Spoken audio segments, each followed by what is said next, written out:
The paradise of Eden, the beginning of life and choice. Imagine a pristine garden, untouched by sorrow, a place where life began in its purest form. Chapter 2 of Genesis unfolds a breathtaking narrative, a divine masterpiece crafted by the hand of God.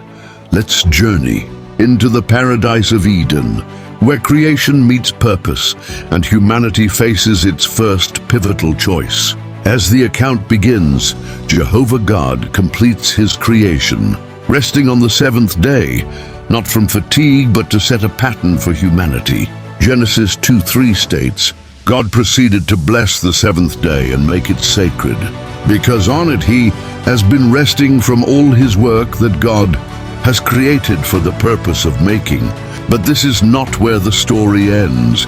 It is where it begins. Jehovah forms man, Adam, from the dust of the ground, breathing into his nostrils the breath of life. Now picture this, a lifeless figure transformed, its chest rising with the first breath, a miracle of divine artistry. Jehovah plants a garden in Eden, a paradise abundant with trees, pleasant to look at and good for food. Two trees stand out, the tree of life and the tree of the knowledge of good and bad. This is no ordinary setting. It is a sanctuary designed for Adam to thrive, and a stage where obedience will be tested. God places Adam in the garden, not just as a guest, but as a caretaker. Genesis 2:15 declares Jehovah. God took the man and settled him in the Garden of Eden to cultivate it and to take care of it. With this comes a command. From every tree of the garden you may eat to satisfaction, but as for the tree of the knowledge of good and bad, you must not eat from it.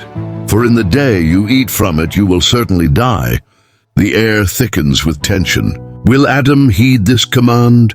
The story takes a tender turn as Jehovah acknowledges a need for companionship. It is not good for the man to continue to be alone. God says, and from Adam's rib, he forms Eve. Imagine Adam waking to see a perfect companion, being designed to complement him. His response is poetic. This is at last bone of my bones and flesh of my flesh. Here the sacred bond of marriage is instituted. As verse 24 reveals, that is why a man will leave his father and his mother, and he will stick to his wife, and they will become one flesh. But the chapter ends on a note of innocence and vulnerability. And both of them continued to be naked. The man and his wife, yet they were not ashamed.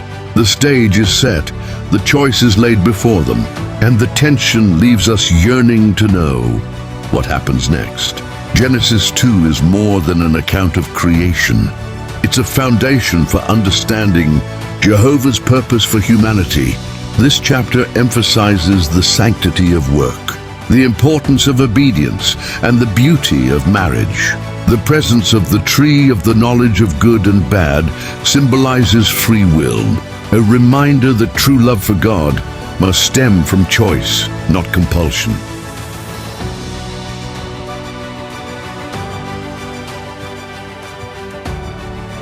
Jehovah's design of Eden reflects his love, generosity, and desire for mankind's happiness. Yet it also introduces a sobering reality.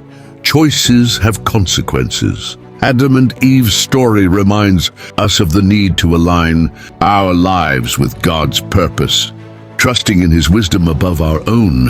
What choices define your life today?